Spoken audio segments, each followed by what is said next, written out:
Hello నమస్తే, welcome to our channel IV entertainments. ఈ రోజు మనతో ఉన్న గెస్ట్ ఎవరంటే, మేడం పేరు చెప్పగానే కొంచెం వింతగా ఆశ్చర్యంగా అనిపించవచ్చు. కానీ ఆవిడ 8 సినిమాలు పైగానే హీరోయిన్ గాను, అలాగే 20 సినిమాలు చెల్లెలుగా, అది కూడా చిరంజీవి గారికి చెల్లెలుగా చేయడం జరిగింది. మరి మరెన్నో విషయాలు మేడం అడిగే తెలుసుకుందాం. మరి ఆ గెస్ట్ ఎవరో కాదు, కుక్క పద్మ గారు. Hi madam. నమస్తే. నమస్తే. ఎలా ఉన్నారు? బాగున్నా. చెప్పండి మేడం, ఇండస్ట్రీకి ఎలా వచ్చారు అసలు? నేను ఇండస్ట్రీకి ఎలా వచ్చానంటే, మా నాన్నగారు నేషనల్ శాంపిల్ సర్వేలో సూపరింటెండెంట్గా చేసేవారు ఇక్కడే హైదరాబాద్ పిక్చర్ హౌస్లో. అయితే అన్నపూర్ణ స్టూడియోకి, శారదా స్టూడియోకి తనిఖీకి వెళ్ళేవారు. అయితే మాకు షూటింగ్ చేయడానికి పాస్లు ఇచ్చేవాళ్ళు. ఇస్తే మేము, మా అమ్మ, మేమందరం పక్కింటోళ్ళు, ఎదురింటోళ్ళు అందరం షూటింగ్ చేయడానికి వెళ్ళేవాళ్ళం. వెళ్తే అక్కడ అక్కడ యండమూరి వీరేంద్రనాథ్ గారు వీళ్ళంతా కుక్క అని ఒక సినిమా తీస్తున్నారు. దాంట్లో నన్ను సెలక్షన్స్కి పిలిచారు. నేను వెళ్ళాను. వెళితే నన్ను బుక్ చేశారనమాట. బుక్ చేస్తే ఆ విధంగా సినీ ఫీల్డ్లో ఎంటర్ అయ్యాను నేను. సో కుక్క పద్మ అనేది మీ ఒరిజినల్ నేమ్ కాదు, నాకు తెలిసిన వరకు. ఆ పేరు ఎలా వచ్చిందండి?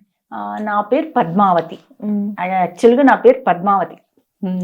అయితే ఈ కుక్క సినిమాలో నేను హీరోయిన్గా చేశాను. నారాయణరావు గారు ఉన్నారు కదా, తాళికట్టు శుభవేళ అనే పాట పాడుతూ ఒక సినిమా ఉంది కదా, ఆ సినిమాలో మీకు గుర్తుంటుంది. ఆ హీరో నారాయణరావు గారు భారీగా, హీరో నారాయణరావు గారు పక్కన హీరోయిన్గా చేశాను కుక్క అనే సినిమాలో అనమాట. పని మనిషికి వేషం చేశాను. దానికి Yandamuri Veerendra writer and producer చేశారు. శివరామ్కి అని ఆయన డైరెక్షన్ చేశారు. ఆ సినిమాలో హీరోయిన్గా చేశాను. ఇంకా తర్వాత ఎక్కడికి పోయినా కుక్క పద్మ అనేవాళ్ళు. అంటే ఆ సినిమా అప్పట్లో చాలా బాగా ఆడింది. అప్పుడే చాలా బాగా ఆడింది. చాలా ఫంక్షన్స్ కూడా జరిగాయి అనమాట. అప్పటి నుంచి నేను కుక్క పద్మ అని ఫేమస్ అయిపోయాను. నేను వేరే పద్మ అని రాసినా కూడా వాళ్ళు మళ్ళీ కుక్క యాడ్ చేసుకొని కుక్క పద్మ అని అంటారు. ఒరిజినల్ ఇంటి పేరు ఏంటి మేడం అసలు? నార్మల్ గా ఒరిజినల్ ఒంటి పేరు వేరే ఉంది, కేడెం అని ఉంది. కుక్క కాదు అది. కుక్క అనేది నేను చేసిన సినిమా నేమ్. అది ఫేమస్ గా ఆడింది అప్పట్లో. కోటా శ్రీనివాసరావు గారు ఉన్నారు. సినిమా పేరే కుక్క మేడం. ఆ సినిమాలో కోటా శ్రీనివాసరావు గారు ఉన్నారు, శకుంతల ఆంటీ ఉన్నారు, తర్వాత పిఎల్ నారాయణరావు గారు ఉన్నారు, ఈ హీరో నారాయణరావు గారు, అందరు పెద్ద పెద్ద వాళ్ళు ఉన్నారు. ఆ సినిమా అప్పట్లో బాగా ఆడింది 1980లో. అప్పటి నుంచి నాకు కుక్క పద్మ అని పేరు వచ్చింది. అదనమాట. మనం మార్చుకున్నా, నేను చాలా మార్చాను. చందనాన్ని మార్చాను, తర్వాత నేమో మారలేదు పేరు. ఇంకా నేను అదే ఫిక్స్ అయిపోయాను. కుక్క పద్మ అంటే మీకు ఎప్పుడు ఏం బాధగా అనిపించలేదా? అరే నా పేరుతో కన్నా ఈ పేరు అసలు మీది కాని పేరుతో మీరు పాపులర్ అయ్యారని. అంటే ఇప్పుడు శంకరాభరణం రాజ్యలక్ష్మి ఎలా పేరు వచ్చిందో అలానే కుక్క పద్మ వచ్చిందని అందరు చెప్పేవారు అన్నమాట. ఇంకా సరే నేను కూడా ఫిక్స్ అయిపోయా. పిలిచినా కూడా ఓహో ఓకే అని ఫిక్స్ అయ్యనమాట. సో ఇండస్ట్రీకి వస్తున్నప్పుడు ఎలాంటి ఇబ్బందులు ఫేస్ చేశారు మేడం మీరు? అంటే ఏ వయసులో ఇండస్ట్రీకి ఎంట్రీ ఇచ్చారు? నేను చాలా చిన్న వయసులోనే స్కూల్ చదువుతున్నప్పుడు సినిమాలు చేశాను. మళ్ళీ నేను 10th క్లాస్ కూడా సినిమా చేసినా కూడా నేను స్కూలు చదువుతున్నాను అనమాట. యాక్చువల్గా నేను ఎన్ని సినిమాలు చేశానంటే, కుక్క అనే సినిమాలో హీరోయిన్గా చేశాను. నారాయణరావు గారు భారీగా చేశాను, హీరోయిన్ నారాయణరావు గారు భారీగా. ఇంకా ఆ తర్వాత ఆంధ్రకేసరి చేశాను అనమాట. ఆంధ్రకేసరి సినిమాలో విజయ్ చంద్ర గారు తెలుసా, హీరో విజయ్ చంద్ర గారు కరుణామయుడు ఆ సినిమా చేశారే, ఆ విజయ్ చంద్ర గారు భారీగా హీరోయిన్గా చేశాను. అన్మాయమ్మ వేషం అంటే ఆంధ్రకేసరి భార్య అన్మాయమ్మ వేషం నేను చేశాను అనమాట. అంటే నేను ఇప్పుడు చాలా హ్యాపీగాను గ్రేట్గాను ఫీల్ అవుతాను. ఎందుకంటే రియల్ స్టోరీకి ఆంధ్రకేసరి లాంటి అతనికి నేను భారీ క్యారెక్టర్, అన్మాయమ్మ క్యారెక్టర్ చేశానని చాలా గ్రేట్గా ఫీల్ అవుతాను నేను. ఒక్క మార్కులో నా అవార్డు పోయింది అప్పుడు, ఊర్వశి అవార్డు. ఒక్క మార్కులో నాకు పోయి ఒక పెద్ద ఆర్టిస్ట్కి వెళ్ళిపోయింది అనమాట. అప్పుడే ఊర్వశి అవార్డు. కానీ అంతవరకు వెళ్ళారంటేనే అదొక ప్రౌడ్ ఫీలింగ్ ఉంటుంది. అవార్డు కూడా వచ్చేది. ఒక మార్కులో ఒక సీనియర్ నటికి ఇచ్చేసారు, నా పోయింది. అప్పుడు నాకు అవార్డు అంటే తెలీదు, వాల్యూ నాకు అంతగా అనిపించలేదు. తర్వాతనేమో సజీమూర్తుల సినిమా చేశాను. డబ్బింగ్ కళ్యాణ్ చక్రవర్తి భారీగా చేశాను. ఆయన ఇప్పుడు డబ్బింగ్ చెప్తుంటాడు, అది హీరోయిన్ చేశాను. తర్వాత విముక్తి కోసం అని ఒక సినిమా చేశాను. విముక్తి కోసంలో సాయి చంద్ భారీగా చేశాను అనమాట. సాయి చంద్ భారీగా చేశాను. చాలా మంచి వేషం, అంటే ఎక్కువ మెయిన్ నా మీద ఉంటుంది. అది బాగా ఆడింది, చాలా బాగా ఆడింది సినిమా అప్పట్లో. తర్వాత నేమో నాగమణ ఆంటీ వీళ్ళందరూ ఉన్నారు అప్పుడు. చలపతిరావు గారు వీళ్ళందరూ ఉన్నారు, పెద్ద పెద్ద ఆర్టిస్టులు ఉన్నారు ఆ విముక్తి కోసం సినిమాలో. తర్వాతనేమో నేను భైరవ్ కోన ఒక సినిమా చేశాను, రాజేంద్ర ప్రసాద్ గారు, సుబ్బలేఖ సుధాకర్ గారు వీళ్ళంతా చేశారనమాట. ఇలాగా నేను ఒక 8 సినిమాల్లో హీరోయిన్గా చేశాను. ఓకే. చేశాను. తర్వాత ఒక హీరోయిన్ కంటే నాకు సిస్టర్ రోల్స్ రావడం మొదలుపెట్టాయి. అంటే అప్పుడు సిస్టర్స్ గా చేసే ఏజ్ కాబట్టి అవునవును, సిస్టర్ రోల్స్ చిన్న ఏజ్ కాబట్టి. ఆ తర్వాత మొండిగెట్టం సినిమా చేశాను, హీరో చిరంజీవి గారు చెల్లెలుగా చేశాను అనమాట. మొండిగెట్టం సినిమాలో హీరో చిరంజీవి గారు, ఆయన సిస్టర్ గా చేశాను నేను. తర్వాతనేమో దొరబిడ్డ హీరో రాజశేఖర్ గారు చెల్లెలుగా చేశాను. ఈ విధంగా సిస్టర్ వేషాలు ఒక 25 సినిమాల దాకా చేశాను అనమాట. అప్పుడు ఎక్కువ సిస్టర్స్ రోల్స్ అడిగేవాళ్ళు, నేను చేసేదాన్ని. అంటే సిస్టర్స్ రోల్ ఇన్ని మూవీస్ హీరోయిన్ గా చేశారు, సడన్ గా సిస్టర్స్ రోల్స్ రావడానికి కారణం ఏమై ఉంటది అనుకున్నారు మేడం? అంటే నాకు సిస్టర్ వచ్చాయి, నేను అప్పుడు హీరోయిన్ సిస్టర్ లేకపోతే ఏదైనా మంచి ఇంపార్టెంట్ వేషం ఇవే అనమాట. చిన్న వేషాలు నేను ఎప్పుడు చేయలేదు, ఎప్పుడు చేయాలని కూడా అనుకోలేదు. ఇంతవరకు నేను చిన్న వేషాలు ఎక్కడా చేయలేదు, ఇక ముందు కూడా నేను చిన్న వేషాలు చెయ్యను కూడా. ఒక రకంగా సిస్టర్ అనేది కూడా లీడ్ క్యారెక్టర్ అన్నట్టు, లీడ్ క్యారెక్టర్ అంటే మామూలుగా నేను ఫ్యూచర్ లో కూడా చిన్న వేషాలు చేయదలుచుకోలేదు. ఎందుకంటే పద్మ చేసింది, హీరోయిన్ చేసింది, సిస్టర్ చేసింది అని అంటారు కదా, అదొకటి చాలు నా పేరు. అందుకే నీకు పైన చిన్న వేషాలు చేయను నేను. ఏదైనా ఇప్పుడు కూడా ఏమనుకుంటున్నాను, బామ్మ వేషం అలా వస్తే చేయాలి అని అనుకుంటున్నాను అనమాట. తప్పకుండా వస్తుంది. చిరంజీవి గారు అప్పట్లోనే మంచి స్టార్ వాల్యూ ఉన్న అతను కదా, సడన్ గా చిరంజీవి గారికి చెల్లెలు క్యారెక్టర్ అనగానే ఫీల్ అయ్యారా కొంచెం? అంటే హీరోయిన్ గా చెయ్యాలని చాలా మంది అనుకుంటుంటారు, నాకు తెలిసి మీరు కూడా హీరోయిన్ గా చేద్దామని అనుకుని ఉంటారు. సిస్టర్ క్యారెక్టర్ అనగానే ఏమన్నా ఫీల్ అయ్యారా మీరు? అంటే మొండిగెండ సినిమాలో వేషం ఏంటంటే, అప్పుడు నాకు 14 ఇయర్స్ ఒక మైనర్ బాలికని నేను. ఆ మైనర్ బాలికని రేప్ చేసి చంపేస్తారనమాట. ఈ స్టోరీ నా మీద తోస్తారులే కొంతమంది. అది ఒక మైనర్ బాలికని రేప్ చేసి చంపేస్తారు, ఆ స్టోరీ అనమాట. మైనర్ బాలిక చిన్నపిల్ల 14 ఇయర్స్ ఉంటాయి ఇప్పుడు నాకు. అప్పుడు నేను హీరోయిన్ ఆలోచన కూడా రాలేదు, అంటే చిన్న అమ్మాయిని కదా, అదనమాట. ఆ సినిమాలో చేశాను. చిరంజీవి గారు చాలా మంచివారు, వారు నాకు యాక్టింగ్ కూడా, వాళ్ళు కొత్త ఆర్టిస్టులు కూడా ఆయన యాక్టింగ్ చెప్తారు. తర్వాత మేకప్ బాగా లేకుండా కూడా ఈ అమ్మాయికి మేకప్ బాగా చెయ్యండి అని కూడా చెప్తారు.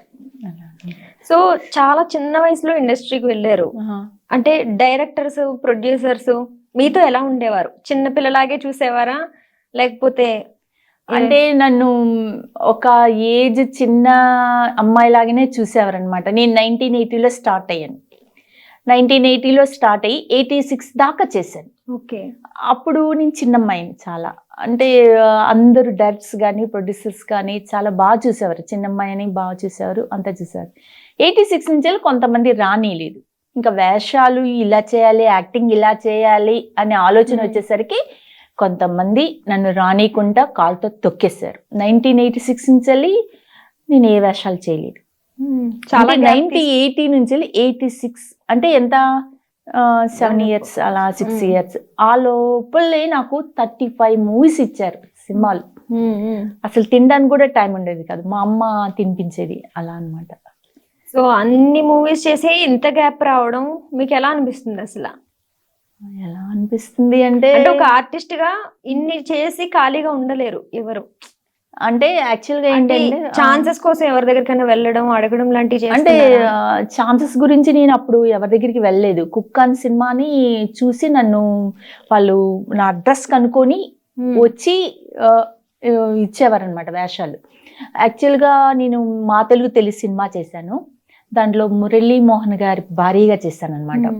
అలాగా తర్వాత ఇంకో సినిమా ఒకటి కట్టా సుబ్బారావు గారి సినిమా మా పెళ్లి కోల, దాంట్లో మురళీమోహన్ గారి కూతురుగా చేశాను. మురళీమోహన్ గారి భారీగా కూడా చేశాను. తర్వాత పందిరి మంచం అని ఒక సినిమా చేశాను. ఆ పందిరి మంచంలో సినిమాలో వచ్చేసి మన ఓంకార్ గారు, జగపతి బాబు హీరోకి వదినిగా చేశాను అనమాట. దాంట్లో చాలా మంది ఉన్నారు దాంట్లో సినిమాలో. అది 1986 అదే లాస్ట్ సినిమా నాది. అలాగా మంచి వేషాలు కూడా నేను చేశాను. ఇప్పుడు తమిళం తమిళంలో నాకు వెట్రి అని ఒక సినిమా వచ్చింది. దాంట్లో విజయకాంత్ సిస్టర్గా చేశాను నేను. పండ్రీబాయ్ గారు, విజయకాంత్ గారు, చాలా మంది పెద్ద పెద్ద ఆర్టిస్టులు ఉన్నారు. కానీ నాకు తమిళ సినిమాలు వస్తే నేను వద్దనేదాన్ని, నాకు తెలుగే కావాలేనండి. అలాగే కన్నడ మూవీ చేశాను, అంబరీష్ సిస్టర్గా చేశాను అనమాట. దాంట్లో అంబరీష్ పెద్ద హీరో అప్పట్లో. మళ్ళీ నాకు కన్నడ మూవీస్ వస్తే నేను ఒప్పుకోలేదు. నా తెలుగు వాళ్ళు నా తెలుగులోనే ఉండాలి అనే ఒక ఆలోచనతో ఉండేదాన్ని అనమాట. సో ఓన్లీ తెలుగులోనే చేశారు మేడం, ఇంకే అదర్ లాంగ్వేజెస్ లో? కన్నడలో వచ్చేసి అంబరీష్ సిస్టర్ గా చేశాను. ఇంకా వచ్చినా నేను చేయలేదు, యాక్సెప్ట్ చేయలేదు, ఓన్లీ తెలుగే. తమిళంలో వచ్చి వెట్రి చేశాను. వెట్రిలో కూడా విజయకాంత్ సిస్టర్ గా చేశాను. నా పెళ్లి కోసం పోరాడే అన్నవేషం విజయకాంత్ది. దాంట్లో కూడా కన్నడ మూవీలో వచ్చేసి నేను సిస్టర్ ని, నేను దొంగతనం చేశానని నా మీద నిద్రపడుతుంది, నా గురించి పోరాడే వ్యక్తిగా అంబరీష్ చేశారు. చేసిన వేషాలైనా మంచి వేషాలు చేశాను. ఏది కూడా ఒక చెడ్డ పేరు తెచ్చుకునేలాగా చెయ్యలేదు. ఆ చెడ్డ పేరు అంటే నాకు నేటి భారతం సినిమా చేశాను అనమాట. నేటి భారతంలో వచ్చేసి నా శివకృష్ణ గారు హీరో పక్కన వేషం అనమాట నాకు. దాంట్లో 2 పాటలు ఉంటాయి, తర్వాత చేయమని చెప్పారు. అక్కడ వచ్చేసి ఒక టవల్ కట్టుకునే సీన్ ఏదో ఉంది అని చెప్పారనమాట. అది అంటే గాంధీ తాత మీద ఉన్న టవల్ తీసుకొచ్చి మీ మీద వేస్తారు, ఎవరో రేప్ చేస్తారు అలా అని అంటే, ఒక అతను తీసుకొచ్చి కస్టమర్కి టవల్ కట్టుకోమంటే నాకు భయం వేసి, నేను చేయను సార్, నేను అలా ఏం చేయనని అని చెప్పేసి అసలు నేటి భారతం సినిమానే మానేసుకున్నాను నేను. అయితే ప్రొడ్యూసర్ రత్న గారు ఎంతో చెప్పారనమాట, చెయ్యమ్మా ఇచ్చేస్తుంది, నేను మానేశాను. కానీ అప్పుడు నాకు వేషాలంటే వాల్యూ అంటే తెలీదు, వాటి యొక్క పవర్ అనేది తెలియదు అనమాట. వచ్చినా కూడా నేటి భారతం లాంటి సినిమాని వదులుకున్నాను, నేను షూటింగ్ చేసి కూడా వదులుకున్నాను. ఏంటి టవల్ కట్టుకోమన్నారని. అలాగే ఇది స్విమ్మింగ్ పూల్ డ్రెస్ వేయమన్నా కూడా నేను వేసేదాన్ని కాదు, నేను సెక్స్ సీన్స్ చేయమన్నా కూడా నేను చేసేదాన్ని కాదు. అలాగా చాలా వరకు సినిమాలు వదులుకున్నాను. కానీ నేటి భారతం అప్పుడు వదులుకున్నాగా టి కృష్ణ గారు చాలా మళ్ళీ నెక్స్ట్ ఫోన్లో మాట్లాడి ఇస్తే మంచి వేషం ఇస్తాను, చిన్న వేషం మాత్రం ఇవ్వను, ఎందుకంటే దాంట్లో నేను సెకండ్ హీరోయిన్ గా అనుకున్నాను, అలా అయిపోయిందమ్మా అన్నారు. అయితే నాకు అప్పుడు క్యారెక్టర్స్ విలువ తెలీదు, సినిమాలు తెలీదు. అంటే మనకి ఇప్పుడు తెలుస్తుంది నాకు, నేటి భారతం చేస్తుంటే బాగుండేదేమో. అంటే కొన్ని క్యారెక్టర్స్ ఎలా ఉంటాయంటే చూడడానికి అవి సీన్స్ మనకు కొంచెం ఇబ్బందికరంగా అనిపించినా చాలా ఫేమస్ గా ఆడింది అమ్మాయి, వేరే ఒక అమ్మాయి చేసింది. నాకు ఇప్పుడు ఆ సినిమా చూసినప్పుడల్లా చాలా బాధ అనిపిస్తుంది. అయ్యో చేస్తుంటే 2 పాటలు ఉన్నాయి, తర్వాత చాలా సీన్స్ ఉన్నాయి, బాధ అనిపిస్తుంది. చేస్తుంటే ఆ సినిమా బాగుండేది, అంతేగా మనం ఏం చేయలేం కదా. సో ఇండస్ట్రీకి రావాలంటే either మనకి ఇండస్ట్రీ మీద పిచ్చి ప్రేమ అయినా ఉండాలి, లేదంటే ఎవరినన్నా చూసి ఇన్ఫ్లుయెన్స్ అయినా ఇన్స్పైర్ అయినా అయి ఉండాలి, లేదా డబ్బు మీద ఆసన్న ఉండాలి. ఈ 3 మీరు దేనికోసం వచ్చారని? నేను డబ్బు సంపాదిద్దాం, ఒక పెద్ద కారు కొనుక్కుందాం, లేకపోతే ఒక పెద్ద బిల్డింగ్ కట్టుకుందాం అని చెప్పే వచ్చాను నేను. డబ్బు మీద ఆశతోటి అయితే వచ్చారు. మా నాన్నగారు నేషనల్ శాంపుల్ సర్వేలో సూపరింటెండెంట్ గా చేశారు. అయితే మా నాన్నగారికి అప్పుడే నెలకి 18,000 జీతం అనమాట. అయితే మా నాన్నగారు గవర్నమెంట్ క్వార్టర్స్ లో ఉండేవారు, మాకు గవర్నమెంట్ క్వార్టర్స్. చెన్నైకి మేము మా నాన్నగారి జాబ్ ద్వారానే వెళ్ళాం. ఓకే. మా నాన్నగారు ట్రాన్స్ఫర్ పెట్టుకుంటే అక్కడ వెళ్ళాం. మా నాన్నగారికి NSSO ద్వారా గవర్నమెంట్ క్వార్టర్స్ ఇచ్చారు, ఆ క్వార్టర్స్ లో ఉండే వాళ్ళం, వేషాలు ట్రై చేసేదాన్ని నేను. అయితే నాకు ఉండేది, నేను ఎందుకు వచ్చానంటే ఒక మంచి ఆర్టిస్ట్ అయిపోవాలి, తర్వాత ఒక పెద్ద కారు కొనుక్కోవాలి, బిల్డింగ్ కట్టుకోవాలని వచ్చాను. అంటే ఆశతోనే వచ్చాను. మొత్తం మీద డబ్బు ఆస్తి వచ్చారు ఇండస్ట్రీకి. మరి ఎంత ఆస్తి సంపాదించుకున్నారు మేడం ఇండస్ట్రీలో ఉండి? 35 సినిమాలు అంటే అప్పట్లో రెమ్యూనరేషన్స్ కానీ అవి ఎలా ఉండేవి? ఇప్పుడున్న జనరేషన్ చూస్తే కోట్లలో ఉంటుంది. 1980లో వచ్చాను. 80 నుంచి 86 దాకా చాలా సినిమాలు వచ్చాయి. అసలు ఫుడ్ తినడానికి కూడా టైం ఉండేది కాదనమాట. కానీ ఈ 1986 35 మూవీస్ చేశాను. అప్పుడు హీరోయిన్ కి 12,000 అట్లా ఇచ్చారనమాట, తక్కువ. అంటే కానీ అప్పుడు అదే ఎక్కువ నాకు తెలిసి. అంటే నేను నా చెప్పులు, నా డ్రెస్సులు, ఇప్పుడు మనం ఎక్కడికి వెళ్ళాలంటే కార్ లో వెళ్ళి మనం కలవాలి, అప్పుడు కొంచెం నేను ఇంత హై హీల్స్ వేసేదాన్ని, అన్ని మోడర్న్ డ్రెస్సులు అని కొనుక్కునేది, అన్ని డ్రెస్సెస్ పెట్టేసేదాన్ని నేను. ఎంత మంచి డ్రెస్సులు అంటే అంత మంచి డ్రెస్. మా అమ్మ నాన్న కొనిచ్చేవారు. మళ్ళీ నేను ఈ డబ్బులని డ్రెస్సులకి వాటికే సరిపోయేది అనమాట. మా అమ్మ నాన్నకి ఏం పెట్టలేదు, సేవింగ్స్ చేయడం కానీ ఇంట్లో ఏమి లేవు. 1986 అంటే 6 ఏళ్లే కదా. ఇంకా నాకు సినిమాల్లో ఇలా యాక్టింగ్ చేయాలి, అలా చేయాలి, చేద్దాం అనుకోలేకే కొంతమంది ఒక ఫేమస్ రైటర్ నన్ను వేషాలు రానియకుండా చేసేసారు. 1986 నుంచి నాకు ఏ వేషాలు రానియకుండా చేసేసారు ఆయన. ఇంకా ఒక పెద్ద వ్యక్తి తలుచుకుంటే, ఒక రైటర్ తలుచుకుంటే ఏమైనా చేయగలడు అనేది ఒక నిజం. ఇంకా 1986 నుంచి ఏ వేషాలు రాలేదు. ఇప్పుడు సినిమాలు అయిపోయినాక సీరియల్స్కి చాలా మంది ఎంతో డబ్బు సంపాదిస్తున్నారు. సీరియల్స్ కూడా నేను ఎంతో తిరిగాను, అక్కడ కూడా ఆయన రానియకుండా చేశాడు. ఈటీవీ, జీటీవీ, మా టీవీ, జెమినీ టీవీ. ఒక్క సీరియల్ కూడా చేయలేదు మేడం మీరు? ఎంతో తిరిగాను, ఈటీవీ చుట్టూ, జీటీవీ చుట్టూ, మా టీవీ చుట్టూ, జెమినీ టీవీ చుట్టూ కుక్కలా తిరిగాను. చెప్పులని నా కాళ్ళు చెప్పులా అరిగిపోయినాయి, చెప్పులాగా అయిపోయినాయి నా కాళ్ళు. తిరిగి సార్ ఒక్క వేషం ఇవ్వండి అని అంటే, నా సినిమాలు చూపిస్తే ఇవ్వలేదు, నాకు ఒక్క వేషం ఇవ్వలేదు. పైగా నాకు ఏ వేషము 1996 నుంచి నాకు ఏ వేషాలు రానివ్వరు, ఆర్టిస్టే కాదని చెప్తారు. ఇలాగా యూట్యూబ్లో నేను చేసిన సినిమా సీన్స్ ఉంటే అవి నేను ఎప్పుడైనా చూసుకొని ఎవరికైనా పలానా సినిమాలో చేశాను చూడండి అని చెప్తే అది తెలుసుకుపోతుంది వాళ్ళకి. తెలిసిపోయి వెంటనే అది తీసేస్తున్నారు. ఇప్పుడు ఎగ్జాంపుల్ విముక్తి కోసం సినిమా నేను హీరోయిన్గా చేశాను నేను దాంట్లో. అయితే ఒకప్పుడు 1986 ఉన్నప్పుడు మామూలుగా ఈ మధ్య కాలంలో నావే పెట్టేవారు, నేనే హీరోయిన్ కదా, నా ఫోటోని పెట్టేవారు. అసలు యాక్చువల్గా ఆ సినిమానే తీయించేశారు. ఇది నేను వెళ్ళి ఎక్కడ చేసామమ్మా పలానా విముక్తి కోసం సినిమా చేశానంటే మొత్తం సినిమానే తీయించేశారు. అయితే నేనేం చేశాను, ఏంటి సినిమానే తీయించేస్తున్నారు అని చెప్పేసి, అది సరోజిని అవార్డు వచ్చింది దానికి 4 అవార్డ్స్ వచ్చాయి. అందుకని డెఫినెట్గా ఉండాలి యూట్యూబ్లో. అందుకని మళ్ళీ పెట్టారు, నేను ఉండే సీన్స్ కూడా తీయించేశారు. అందుకని వాళ్ళు ఏం చేశారు, నన్ను తీసేసి దాంట్లో ఒక చిన్న వేషం వేసిన ఆమెని ఫోటో పెట్టేశారు. నా ఫోటోని మొత్తాన్ని తీసేశారు. ఏంటంటే నా ఫోటో కానీ నాది ఉంటే మొత్తం తీసేస్తున్నారు. ఏ వేషాలు రానివ్వరు, నేను చేసిన సినిమాలు యూట్యూబ్లో ఉంటే ఉండనివ్వరు, ఇవి ఆర్టిస్టే కాదని చెప్తారు. ఇప్పటికీ నా జనాలు అందరు మర్చిపోయారు, నేను ఆర్టిస్ట్ అన్నా కూడా ఎవరు నమ్మరు. అట్లా అయిపోయింది అనమాట. అది 1986 పందిర్ మంచంలో చేశాను జగపతి బాబు ఉదినిగా. ఇంకా 1986 చూసినట్లయితే మంచి పాపులారిటీ, అప్పట్లోనే మంచి పాపులర్ అయిన హీరోస్ తోనే చేశారు. ఇప్పుడు సీరియల్స్ మదర్ వేషాలు వేస్తున్న వాళ్ళందరూ కూడా నాకంటే గొప్పగా ఏం వేషాలు చేయలేదు వాళ్ళు. నేనంటే హీరోయిన్ గా చేశాను నేను. 1986 నుంచి అంటే ఎంత 30 ఇయర్స్ అయిపోయింది కదా, మాక్సిమం 30 ఇయర్స్ నుంచి నేను కెమెరా ముందుకే వెళ్ళలేదు. ఎంత గిలగిలా కొట్టుకున్నా కూడా ఈ సీరియల్ వాళ్ళు కానీ ఒక్క వేషం ఇవ్వలేదు. సినిమా వాళ్ళు కూడా పాపం చాలా మంచి వాళ్ళు, నాకు 35 సినిమాలు ఇచ్చారు. అప్పట్లోనే 35 చేశారంటే రానేలేదు, అది పరిస్థితి.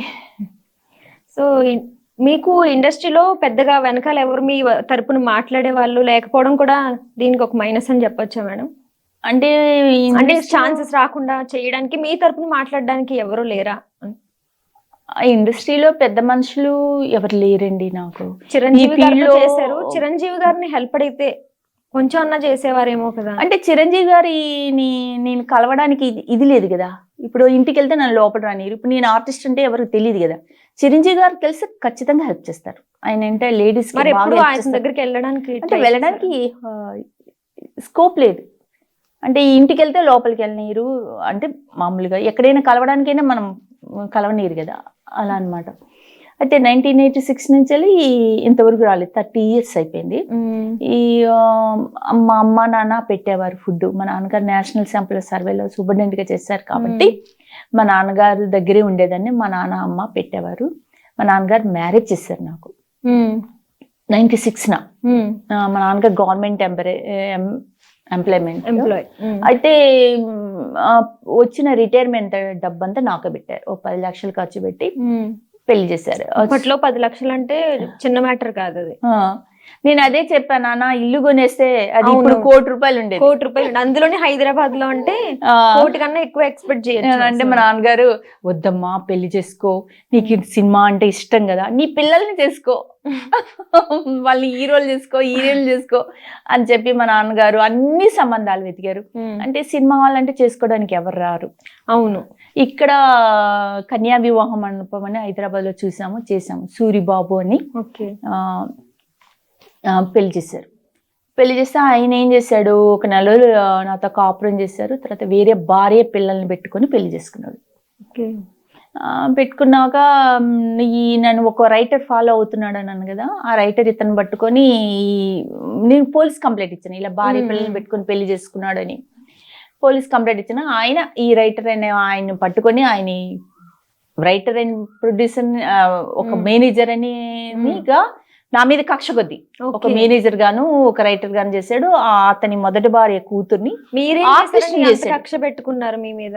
ఆయన రైటరా చెప్తలే, ఆయన ఆర్టిస్ట్ గా ఆయన మొదటి భార్య కూతుర్ని ఆర్టిస్ట్ చేశాడు నా మీద కక్షకే. అలా అనమాట. వాళ్ళు 96 నుంచి 2001 దాకా కోర్టు కేసు జరిగింది. పెళ్లి కాదు షూటింగ్ అని కొట్టేపించుకున్నాడు. అంటే ఇప్పుడు ఆయన ఫేమస్ అయిపోయాడు, ఒక మేనేజర్ అయిపోయాడు. మీ వైపు సాక్ష్యం చెప్పడానికి ఎవరు లేరు మేడం. అంటే పెళ్లి కాదు షూటింగ్ అని చెప్తే కోర్టు కూడా అంత ఈజీగా నమ్మేసేయడానికి సాక్ష్యం ఏదో ఒకటి ఉండాలి కదా. కోర్టు, పోలీసులు, కోర్టు చుట్టూ మా నాన్న, అమ్మ, నేను 1996 నుంచి 2001 దాకా తిరిగామన్నమాట. తిరిగితే పెళ్లి కాదు షూటింగ్ అని కొట్టేశారు. నాకు కోర్టులో ఏం న్యాయం జరగదు, నేను చెప్తున్నాను. ఇంకా పోలీసులు కూడా డబ్బున్నోళ్ళకే సపోర్ట్ చేస్తారు, నేను చెప్తున్నాను. బీదోళ్ళకి సపోర్ట్ చేయరు. అవును. ఇంకా తర్వాత అమ్మా నాన్న ఉన్నప్పుడు అమ్మా నాన్న పెట్టారు ఫుడ్ నాకు. అమ్మ చనిపోయింది 2009లో, మా నాన్నగారు చనిపోయారు 2007. ఈయన కొన్ని కథలు ఏదో రాస్తూ ఉంటాడు. 1986 నుంచి కథలు రాస్తాడు.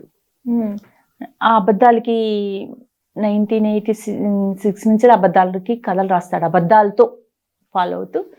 మా నాన్న 1986 నుంచి హింస భరించారు. 2007 మా నాన్న చనిపోయారు. 2009 మా అమ్మ చనిపోయింది. చిత్రపూర్లో ఉంటే ఆ ఫ్లాట్ నా తమ్ముడు కొన్నాడు. అంటే నాకు లోన్ ఇవ్వను అన్నారు, ఏజ్ కదా, పెద్ద ఏజ్ కదా. అయితే మా తమ్ముడు ప్రైవేట్ జాబ్, నన్నే రానియడం లేదు ఫీల్డ్ లో, వాడిని రాణిస్తారు. నాకు 2 తమ్ముళ్ళు. పెద్ద తమ్ముడు బైక్ యాక్సిడెంట్ లో చనిపోయాడు. అంటే ఫ్రెండ్స్ మ్యారేజ్ కోసం వెళ్ళి బైక్ యాక్సిడెంట్ లో చనిపోయాడు అనమాట. వాడు చనిపోయినాక ఇంకా చిన్న తమ్ముడు పెళ్ళయింది, 2 బాబులు. వాళ్ళు కూడా నా వల్ల కష్టాలు అనమాట. ఈ అబద్ధాలకి వాడికి పాపం కష్టాలు. తర్వాతనేమో నాకు ఈ చిత్రపూర్లో ఫ్లాట్ కొంది నా తమ్ముడే, ఫుడ్ కూడా అప్పుడప్పుడు పంపిస్తాడు నా తమ్ముడు. చిత్రపూర్లో ఫ్లాట్ కొంది నా తమ్ముడే అనమాట. వాళ్ళు వేరే ఊర్లో ఉంటారు. మీకంటూ ఇప్పుడు ఏమీ లేదు అంటే, నాకు పెళ్ళయింది, డైవర్స్ అయిపోయింది. తర్వాత నో హస్బెండ్ ఎవరు లేరు, పిల్లలు లేరు, కూతురు లేదు నాకు, కొడుకు లేడు, హస్బెండ్ లేడు, డైవర్స్ వచ్చేసింది. తర్వాత అమ్మా నాన్న ఉండేవారు, అమ్మా నాన్న ఫుడ్ పెట్టేవారు. నాన్న 2007లో చనిపోయారు, అమ్మ 2009లో చనిపోయింది. నా మీద కొంచెం ఈ అబద్ధాల ప్రచారాలకి. తమ్ముడు ఉన్నాడు, వాడు ఈ అబద్ధాలకు వాడు కూడా పాపం హార్ట్ అటాక్ వచ్చింది, దేవుడి దేవుళ్ళు బతికాడు. వాడు బతుకుతున్నాడు వేరే ఊర్లో. చిత్రపూర్లో నాకు ఫ్లాట్ కొనిచ్చాడు నా తమ్ముడే. తర్వాత నా నాన్న మంచోడండి, మా అమ్మ మంచిది, నా తమ్ముడు చిన్న తమ్ముడు మంచోడు, చిన్న తమ్ముడు భార్య మంచిది, చిన్న తమ్ముడు పిల్లలు మంచోళ్ళు. 8 years బాయ్, 4 years బాయ్, పిల్లలు మంచోళ్ళు. అదే ఇప్పుడు తమ్ముడు చూసుకుంటున్నారు అని అన్నారు కదా మేడం, మీకంటూ ఫినాన్షియల్ గా మీ పొజిషన్ ఇప్పుడు ఎలా ఉంది అన్నది కూడా ఫైనాన్షియల్ అంటే చాలా కష్టంగా ఉంది. మా తమ్ముడు చూసుకుంటున్నాడు, వాడు కూడా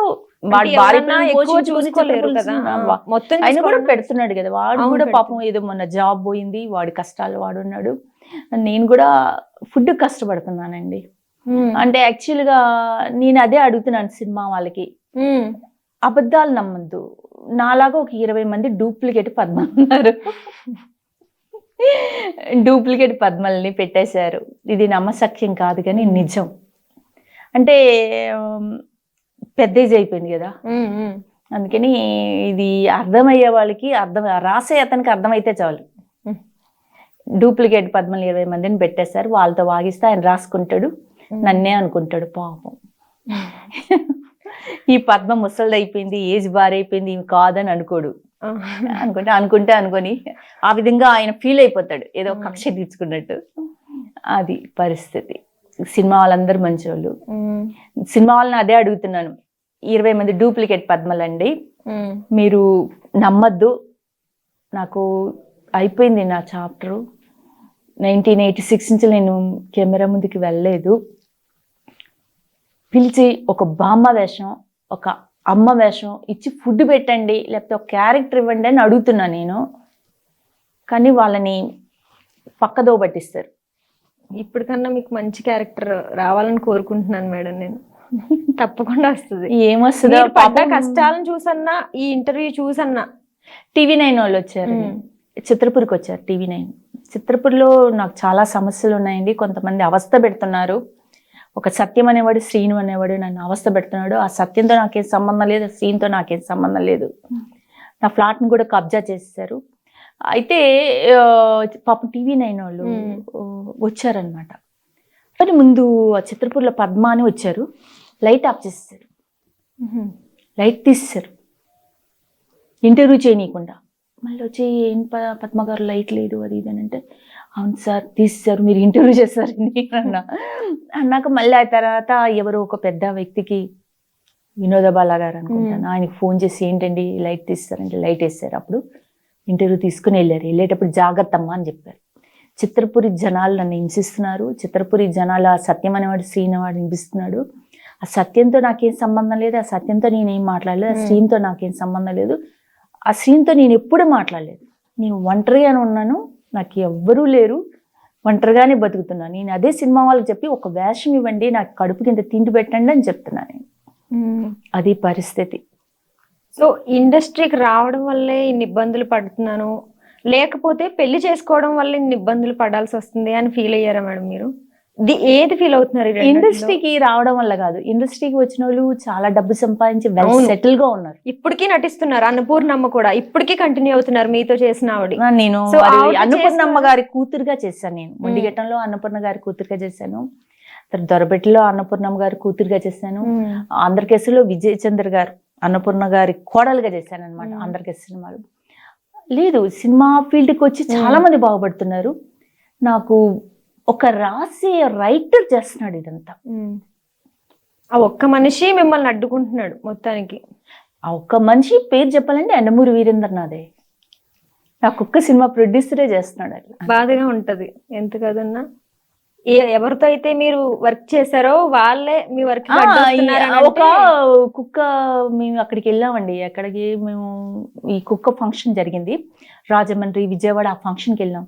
ఈ యండమూరి వీరేంద్రనాథ్ గారే ఒక ఇంటర్వ్యూ ఇచ్చారు. ఏమంటే ఈమె శ్రీదేవి లాంటి పెద్ద ఆర్టిస్ట్ అవ్వాలని చెప్పారు.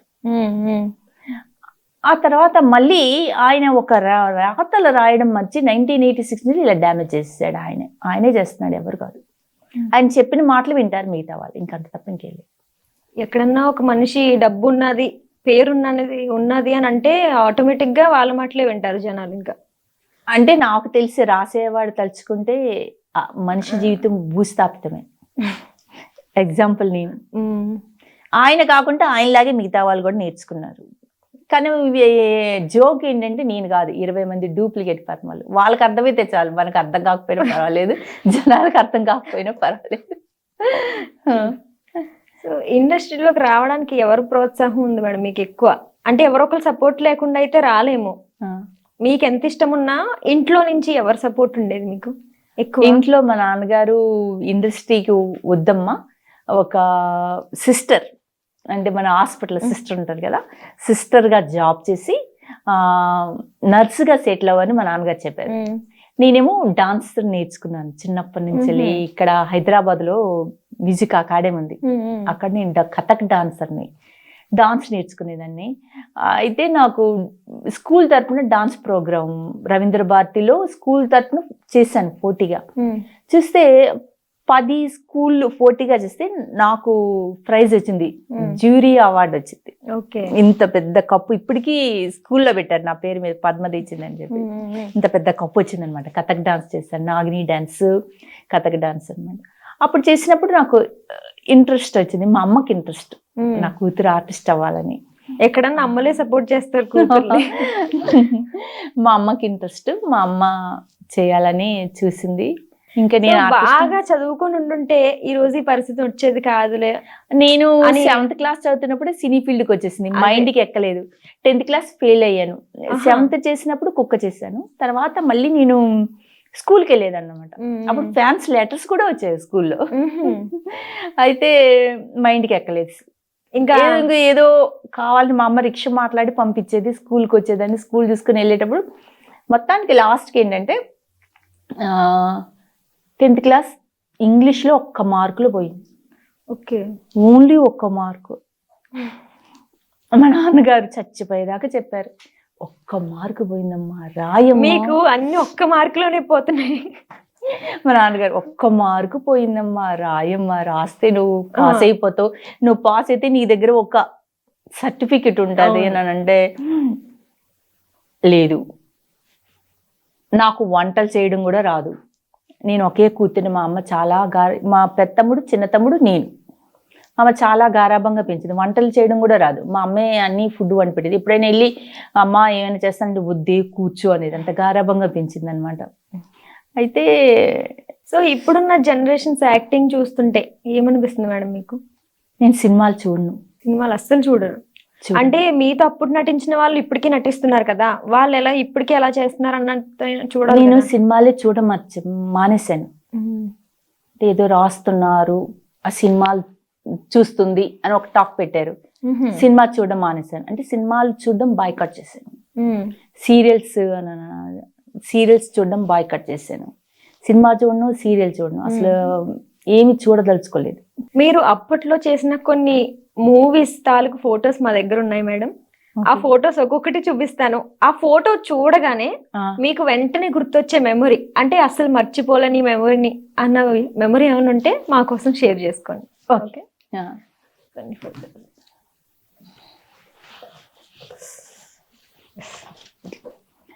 విముక్తి కోసం సాయి చంద్ భారీగా చేశాను నేను. చాలా మంచి వేషం. డైరెక్టర్ గారు ఉదయ్ కుమార్ గారు. అది మొత్తం నా మీద ఉంటుంది సినిమా అనమాట. చాలా బాగా ఆడింది కూడా ఆ సినిమా. నెక్స్ట్ సాయి చంద్ గారు భారీగా చేశాను, హీరోయిన్ గా పెద్ద బొట్టు పెట్టుకుని. కుక్క నారాయణరావు గారు భారీగా చేశాను. అది సినిమా లొల్లి పెడతాడే వెనక వల్ల లొల్లి పెడతాడే అనే పాట అనమాట. గల్లీ గల్లీలో అని ఒక పాట. ఆ పాటలో నేను నారాయణరావు గారు చేసామన్నమాట. అది చాలా ఫేమస్ అయింది అప్పుడు ఆ పాట. నెక్స్ట్ ఫోటో, ఈ ఫోటో చూడగానే అందరూ గుర్తుపడతారు మాక్సిమం. చిరంజీవి గారు ఉన్నారు కాబట్టి పక్కన. చిరంజీవి గారు సిస్టర్ గా చేశాను నేను. ముండిగట్టం సినిమా, అదే 14 years ఏజ్. అది వచ్చేసి మైనర్ బాలిక రేప్ చేసి చంపేస్తారు. దాంట్లో చాలా మంచి వేషం అనమాట. చిరంజీవి గారి సిస్టర్ గా చేశాను. నేను ఎప్పుడైనా చిరంజీవి గారు కనిపిస్తే ఆట పట్టించేవారు మేడం మిమ్మల్ని? లేదండి, ఆయన సీన్స్ చేసేటప్పుడు కానీ చాలా సీరియస్ గా ఉంటారు. తర్వాతనేమో చాలా మర్యాదగాను చాలా బాగా మాట్లాడతారు. నాకు ఒక ఆశ, నేను చచ్చిపోయే లోపల చిరంజీవి గారిని కలిసి, సార్ ఇది మొండిగట్టం సినిమా సార్, మీకు చెల్లెలిగా చేశాను సార్, గుర్తుపట్టండి సార్ అని చెప్పి. ఇప్పుడు దీని నేను చెప్పచ్చా? చిరంజీవి గారు, నేను మీ సిస్టర్గా చేశానండి, మీరు చాలా మంచి ఆర్టిస్ట్, గొప్ప ఆర్టిస్ట్, మీ సిస్టర్గా చేశాను మొండిగట్టం సినిమాలో, కొంచెం గుర్తుపట్టండి సార్. తర్వాత మోహన్ బాబు గారు చాలా మంచి అయినండి హీరో. మోహన్ బాబు గారు సిస్టర్గా చేశాను ఒక సినిమా. ఏదంటే తాతినేని రామారావు అని ఒక డైరెక్టర్, ఆయన దాంట్లో ఒక సిస్టర్ చంపేస్తారు, మోహన్ బాబు గారు మెట్ల మీద నుంచి అలా కిందికి తీసుకొస్తారనమాట. అది మళ్ళీ వాళ్ళ సొంత సినిమా వీరప్రతాప్ అనే దాంట్లో కూడా చంపేస్తారు, అలాగ ఎత్తుకునే ఉంటారు సినిమా అంతా. అది మోహన్ బాబు గారితో చేశాను. నెక్స్ట్ ఫోటో తమిళ సినిమా వెట్రి. ఓకే. దాంట్లో విజయకాంత్ సిస్టర్గా చేశాను నేను. పండ్రీబాయి గారు కూతురుగా విజయకాంత్ సిస్టర్గా చేశాను. దాని డైరెక్టర్ ఎస్ఏ చంద్రశేఖర్, చాలా పెద్ద డైరెక్టర్ అనమాట. అయితే దాన్ని ఎంతో మందిని చూసి నన్ను ఓకే చేశారు. ఆ సేమ్ సినిమా చిరంజీవి గారు చేశారు, దేవాంతకుడు అని. దాంట్లో నా వేషం వరలక్ష్మి చేసింది. ఓకే. చాలా మంచి వేషం అది, పాట కూడా ఉంది దాంట్లో. నెక్స్ట్ అప్పటి నుంచి ఇప్పటికీ కంటిన్యూగా ఉన్న యాక్టర్ ఆర్టిస్ట్ అన్నపూర్ణ గారికి నేను 3 సినిమాలు కూతురుగా చేశాను. ఇందులో కూడా అలాగే ఉంది ఫోటో, అమ్మ కూతురులా ఉన్నారు ఇద్దరు. చాలా మంచి ఆమండి అన్నపూర్ణ గారు. నేను ఫ్యాన్ని, అన్నపూర్ణ గారి ఫ్యాన్ని. ఆమెలాగే ట్రై చేయాలని తెల్ల జుట్టు కూడా పెట్టుకున్నా చూడు. F3లో కూడా బాగా చేశారు ఆవిడ. అన్నపూర్ణ గారి మొండిగట్టిన సినిమాలో అన్నపూర్ణ గారి కూతురుగా చేశాను. తర్వాత దొరబిడ్డలో అన్నపూర్ణ గారి కూతురుగా చేశాను. తర్వాతనేమో ఇది ఆంధ్రకేసరిలో అన్నపూర్ణ గారి కోడలుగా చేశాను. నాకు అన్నపూర్ణ దాదాపు 3 సినిమాలు చేశారు ఆవిడతో. 3 సినిమాలు, ఇంకో 4వ సినిమా కూడా చేశాను. ఇది పందిరి మంచంలో కూడా చేశారు. నాకేంటంటే అన్నపూర్ణ లాగా క్యారెక్టర్ ఏదైనా వస్తుందేమో అని తెల్ల జుట్టు కూడా వేసుకుంటున్నాను అనమాట. అలా కనిపిస్తాను. ఇప్పుడు ఆవిడ మీతో టచ్ లో లేరా? నేను వెళ్తానండి అప్పుడప్పుడు వెళ్ళి. మరి ఆవిడని అడగచ్చు కదా వేషాలు, అంటే ఫ్రెండ్స్ అన్నాక అడగచ్చు కదా మేడం. నెక్స్ట్ సరే, నెక్స్ట్ ఫోటో అంబరీష్ పురి. గజేంద్ర సినిమా, హీరో అంబరీష్ సిస్టర్ గా. అంటే మాక్సిమం అందరికి తెలుస్తుంది అంబరీష్ గారు అంటే. అంబరీష్, అది సుమలత గారి హస్బెండ్. అంబరీష్ సిస్టర్ గా చేశాను. దాంట్లో చాలా మంచి వేషం.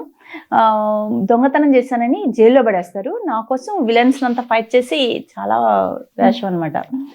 అయితే తర్వాత అంబరీష్ గారు చెప్పారంట ఆ సినిమా చేసి నాకు అమ్మాయిని పిలవండి అని చెప్తే, నేను అబ్బా బెంగళూరు వెళ్ళాలి చెయ్యాలి, వద్దు అమ్మా ఏదైనా తెలుగులో వస్తే చేద్దామని నేను అవాయిడ్ చేశాను. ఇప్పుడు బాధపడతాను, క్యారెక్టర్స్ విలువ మనకి అప్పుడు తెలియదు కదా. అవునవును, అప్పుడు ఒక వేషం సంపాదించలేకపోతున్నాను. అవును. నెక్స్ట్ ఫోటో మురళీమోహన్ గారు, మా తెలుగు తల్లి.